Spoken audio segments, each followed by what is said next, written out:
ప్రభుజీ కర్మ సిద్ధాంతం అన్నారు కదా, అసలు కర్మ సిద్ధాంతం అంటే ఏంటి ప్రభుజీ? ఏం చెప్తోంది అసలు కర్మ మనం సిద్ధాంతం? చెయ్యంది మనకి రాదు, మనం చేసింది తప్పకుండా మనకు వస్తుంది. ఇదే కర్మ సిద్ధాంతం. Okay. Every action has equal and opposite reaction. Okay okay. ఇలా అయితే ఈ లా ఉందో అదే కర్మ సిద్ధాంతం. అంటే నువ్వు చేసింది ఏదైనా సరే ఆ యొక్క ఫలితం నుంచి తప్పించుకోలేవు. తర్వాత ఏదైతే నువ్వు చేసావో దాని నుంచి తప్పించుకోలేవు. మంచి అయినా చెడైనా మొన్న అయింది నీకు ఈ రోజు వస్తుంది, ఈ రోజు చేసిన దానికి రేపు వస్తుంది. ఇదే కర్మ సిద్ధాంతం అంటే. కాబట్టి ఎప్పుడు ఇది మన మనసులో ఉండాలి. అరే ఈ రోజు నాకు ఏదైనా బాధ ఉంటే నేను ఏదో చేశానేమో, అవును. కాబట్టి ఏదో చేశాము అయిపోయింది, ఈ రోజు ఈ కష్టం వచ్చింది, కృష్ణ నువ్వు నాకు శక్తినివ్వు ఈ కష్టాన్ని ఎదుర్కోవడానికి. ఇప్పటి నుంచి నేను ఇలానే మంచిగా ఉంటాను, ఎప్పుడూ అధర్మం వైపు వెళ్లకుండా ఉంటాను, స్వామి నువ్వే రక్ష అని ఆ ధర్మ చింతన ముందుకు తీసుకెళ్ళటం. ఇప్పుడు కానీ మనం ఆ ధర్మ సంకల్పం చేసుకుంటండి రేపటి రోజున. మరి చాలా మంది అంటే రేపు ఎవరు చూసారో లేదో, అయ్యా రేపు ఎవరు చూసారో లేదో అని కానీ మీ పిల్లవాడు చెప్పి నేను ఇప్పుడు కష్టపడను, రేపు నాకు ర్యాంక్ వచ్చాక నాకు ప్లేస్మెంట్ వస్తుందో లేదో నాకేం గ్యారంటీ ఉంది కాబట్టి నేను చదవను అన్నాడు అనుకోండి, ఏం చెప్తారు మీరు? నాన్న నువ్వు ప్లేస్మెంట్ గురించి బాధపడకు, ఫస్ట్ నీ కర్తవ్యం చదవటం నువ్వు చదువు, దాని తర్వాత నీకు వస్తుంది, నీ జీవితం సెటిల్ అవుతుంది. అంతే కదండి. మనం కూడా లేదు రేపు ప్రొద్దున ఎవరు చూసారు స్వర్గాన్ని నరకాన్ని కాబట్టి నేను ఇప్పుడు ధర్మాచరణ చెయ్యను అని అంటే మీ పిల్లవాళ్ళు కూడా ఎక్కడైతే చదవను అని అంటారో అలానే మనం కూడా తయారవుతాం.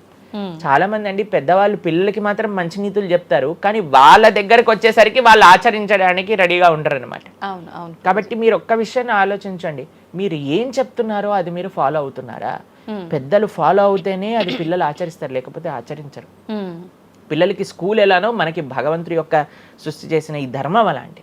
కాబట్టి ఈ రెండిట్లో మనం చాలా జాగ్రత్తగా ఉండాలి. ప్రభుజీ చాలా మంది ఏ పని చేయాలన్నా కూడా ముందు వెనుక ఆలోచించి ప్రతిదీ జ్యోతిష్యాన్ని పట్టి దాని ప్రకారంగానే పనులు చేస్తూ ఉంటారు. నిజంగా జ్యోతిష్యాన్ని నమ్మొచ్చు అంటారా?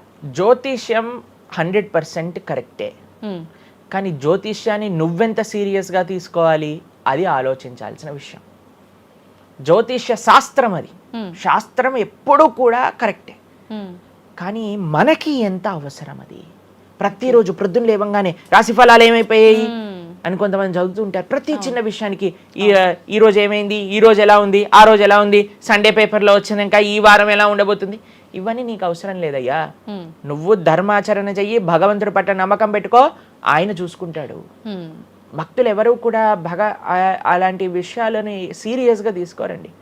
ఎందుకంటే బృందావనంలో ఒక భక్తులు ఉన్నారనమాట. ఆయన అంటారు, మొత్తం అన్ని గ్రహాలు నీకు అనుకూలంగా ఉండి నువ్వు కృష్ణ భక్తుడివి కానీ అవ్వకపోతే అన్ని గ్రహాలు అనుకూలంగా ఉండి నీకేం లాభం.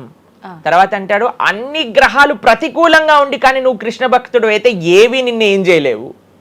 ఎందుకంటే భగవంతుడు అలాంటి రక్షణ ఇస్తాడనమాట. మనకి భగవంతుడి దగ్గర ఆ శక్తి ఉన్నది. కాబట్టి మనము దేన్ని ఎంత సీరియస్గా తీసుకోవాలి? మనకి కావాల్సినది ఆధ్యాత్మికత, భక్తి.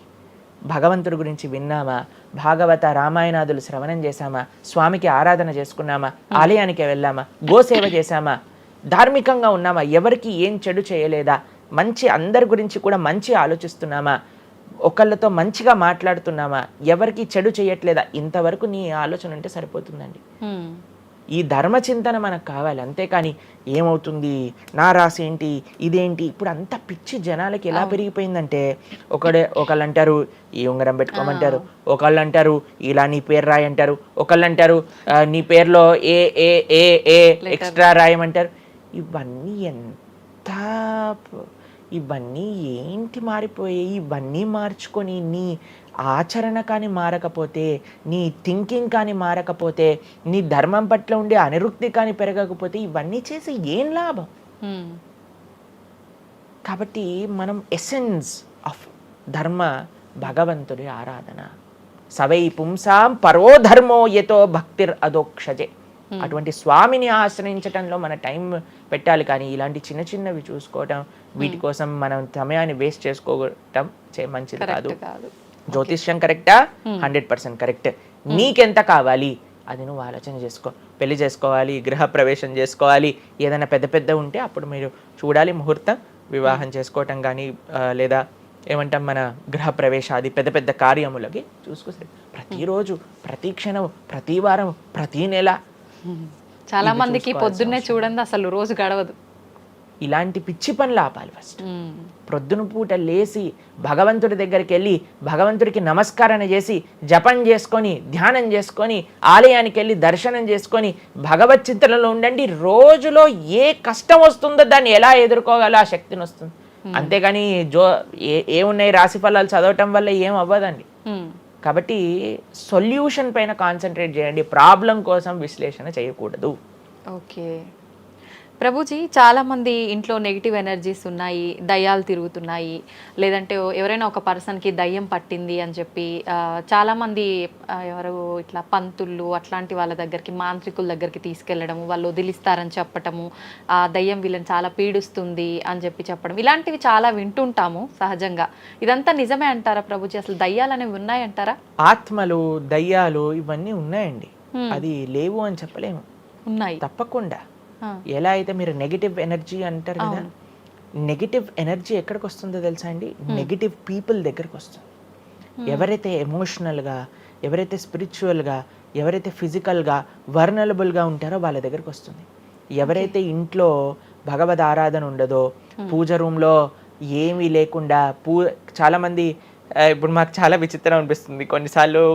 మాకు ఈ ఇంటర్నెట్లో వీడియో చూసినప్పుడు వీళ్ళు చర్చ్లో ఉండే వాళ్ళందరూ దయ్యాలను వదిలిస్తూ ఉంటారనమాట. మాకు చాలా ఆశ్చర్యం ఏంటంటే వీళ్ళకి ఎందుకు దయ్యాలు పడుతున్నాయి అని.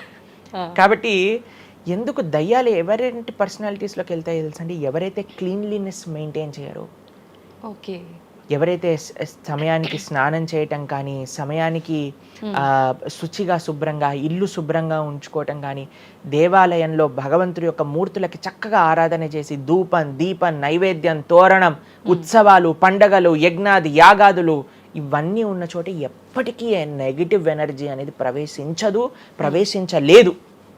ఓకే. కానీ ఎక్కడైతే జనాలు డిమ్గా, డల్గా, ఎటువంటి వైబ్రెన్స్ లేకుండా ఎప్పుడు ఎమోషనల్ వర్నలబుల్గా బాధల్లో ఉంటూ, ఏ ఆధ్యాత్మికంగా లేకుండా, ఇల్లంతా గందరగోళంగా చెత్త చెదారంతో, ఎప్పుడైనా సరే ఫ్రెష్ ఫుడ్ కాకుండా స్టేల్ ఫుడ్, బయట సోర్స్ తెలియని ఫుడ్ వాటిని తినటం వల్ల అలాంటి మెంటాలిటీస్, అలాంటి నెగిటివ్ ఎనర్జీ ఈజీగా ఇటువంటి నెగిటివ్ ఎన్వైరన్మెంట్లోకి వచ్చేస్తుంది అనమాట. ఓకే. కానీ ఎప్పుడైతే మనం వైబ్రెంట్గా భగవన్నామ చక్కగా బొట్టు పెట్టుకొని చక్కగా మంచిగా సాంప్రదాయంగా రెడీ అయ్యి, చీర సాంప్రదాయం, మన సాంప్రదాయం మన చీర అండి, భారతీయత. మగవాళ్ళు అయితే ధోతి కుర్తా, ఇంతకుముందు ఉండేది శిఖ. ఎంత చక్కగా బొట్టు పెట్టుకొని చక్కగా అలంకరణ చేసుకొని ఇంట్లోకి వెళ్ళంగానే అసలు ఆ ధూపం యొక్క సువాసన వచ్చి చక్కగా పసుపచ్చతో మన గడప నుంచి స్టార్ట్ చేస్తే పైన తోరణం, కింద ముగ్గులు. అసలు ఒక సనాతన సాంప్రదాయం, ఒక హిందువు యొక్క ఇంటికి వెళ్తే ఏ దయ్యం అలాంటి ఇంట్లోకి వెళ్ళగలుగుతుంది చెప్పండి? మన సినిమాలలో మీరు చూసి ఉంటారు, దయ్యాలు ఎక్కడుంటాయి? పాతబడ్డ బంగ్లాలలో, ఎక్కడో క్లోజ్ చేసిన గెస్ట్ హౌస్లలో ఉంటాయి, అంతేనా? నిజం ప్రభుజీ. ఏదైనా దేవాలయంలో దయ్యం ఉండటం మీరు చూసారా ఎక్కడైనా? ఎందుకు ఉండదు? ఎందుకంటే అక్కడ భగవద్ ఆరాధన జరుగుతుంది కాబట్టి. ఏ ఇంట్లో అయితే నిరంతర భగవద్ ఆరాధన ఉంటుందో, ఏ ఇల్లు అయితే వైబ్రెన్స్ గా ఇంటి బయట ముగ్గు నుంచి ప్రారంభమై ఇంటి లోపల దేవాలయంలో దీపము నిరంతరము కూడా ఉంటుందో, భగవద్ ఆరాధన జరుగుతుందో, భగవన్నామ జపం జరుగుతుందో, శాస్త్రాన్ని పారాయణ చేస్తున్న విష్ణు సహస్రనామం, హరే కృష్ణ మహామంత్ర కీర్తన, యజ్ఞము, యాగము, ఉత్సవాలు చేస్తూ, అటువంటి ఇంట్లో అటువంటి వ్యక్తులకి ఎప్పుడూ రాలేదండి. ఎవరైతే తన నుదిటిన తిలకాన్ని అలంకరణ చేసుకొని చక్కగా సాంప్రదాయంగా ఉంటారో, శుచి శుభ్రత పాటిస్తారో, చక్కగా ఆలయానికి వెళ్ళి గోసేవ చెప్పండి, అలాంటి వాళ్ళకి ఎప్పుడైనా ఇలాంటి నెగిటివ్ ఎనర్జీ అటాక్ అవుతుందా అంటే అస్సలు కాదు. ఎవరైతే గ్లూమీగా, డిప్రెస్డ్గా, ఏం లేకుండా ఏ వస్త్రాలు పడితే ఆ వస్త్రాలు వేసుకోవటం, దేవుడు కొంతమంది ఆలయంలోకి వెళ్ళామనుకోండి, ఇంట్లో పూజ రూమ్లోకి వెళ్ళామనుకోండి, పండగ నుంచి పండగ మాత్రమే దీపం పెడతారు, లేదా అస్సలు ఆ పూలు అలానే ఉంటాయి 15-20 రోజుల వరకు. అవును ప్రభు. అలాంటి ఇంట్లలో నెగిటివ్ ఎనర్జీ రాకపోతే ఇంకేమొస్తుంది చెప్పండి? కాబట్టి నెగిటివ్ ఎనర్జీ ఉందా? ఈ దయ్యాలు, ఆత్మలు ఉన్నాయా? ఉన్నాయి. ఎవరి దగ్గరికి వెళ్తాయి? అటువంటి మెంటాలిటీ ఉన్న వాళ్ళ దగ్గరికి మాత్రమే వెళ్తాయి. ఓకే. మనం కానీ ఎప్పుడైతే మనకి రక్షణ, అందుకే మనం తులసి మాల వేసుకుంటాం, తులసి మాల ఇప్పుడు చూడండి మేము నరసింహ కవచాన్ని ధరించామన్నమాట. ఇవన్నీ నరసింహ ఆరాధన, నరసింహ కవచాన్ని ఎప్పుడైతే మనం చేస్తామో, ఎప్పుడైతే మనం భగవన్నామ స్మరణ చేస్తామో తులసి మాల ధరించాలి. తులసి మాల చాలా మంది ఇప్పుడు ధరిస్తున్నారు కానీ నియమాలను పాటించట్లేదు. ఏంటి నియమాలు? తులసి మాల వేయాలి అని అంటే మనము భగవత్ ప్రసాదాన్ని మాత్రమే నైవేదన చేసి తీసుకోవాలి, మాంసాహారాన్ని తినకూడదు, ఎల్లిపాయలు ముట్టుకోకూడదు. ఇవన్నీ కూడా నెగిటివ్ థింగ్స్ అన్నమాట, తామసిక రాజసికమైన విషయాలు. కాబట్టి ఇవి చక్కగా ఇవన్నీ మానేసామనుకోండి, తులసి మాల ధరించడం అంటే ఏంటి అంటే చూపిస్తున్నాం అనమాట, మా దగ్గర ఎటువంటి తామసిక రాజసిక ప్రవృత్తులు లేవు, మేము సిద్ధ సాత్విక ప్రవృత్తిలో ఉన్నాం. దయ్యం అక్కడ నుంచి వచ్చింది కూడా యూటర్న్ తీసుకొని వెళ్ళిపోతుంది అన్నమాట ఇవి చూడంగానే. కాబట్టి అది చాలా ముఖ్యం. ఎప్పుడైతే మన ఆచరణ బాగుంటుందో, ఎప్పుడైతే మనం ధార్మికంగా ఉంటామో, ఎప్పుడైతే భగవద్భక్తులు అయి ఉంటామో, ఏ నెగిటివ్ ఎనర్జీ మనల్ని ఏం చేయలేదు. ఓకే, మొత్తానికి ఉన్నాయి దయ్యాలు, ఉన్నాయి, జాగ్రత్త. మనం మంచిగా భక్తి పరంగా ఉండండి, ధార్మికంగా ఉండండి, చక్కగా ధర్మాచరణ చేయండి, మీకేం భయం లేదు. కానీ ఎక్కడైతే ఇవన్నీ జరగవో అక్కడ ఉంటాయి. అందుకే ఆధ్యాత్మిక మార్గంలో నడవాలి అందరం కూడా. కృతజ్ఞతలు ప్రభుజీ, నిజంగా చాలా మంచి మంచి విషయాలు తెలుసుకుంటున్నాం మీ ద్వారా. ఇంకా ఇంకా తెలుసుకోవాలని కోరుకుంటున్నాం. ధన్యవాదాలు ప్రభుజీ. హరే కృష్ణ. హరే కృష్ణ.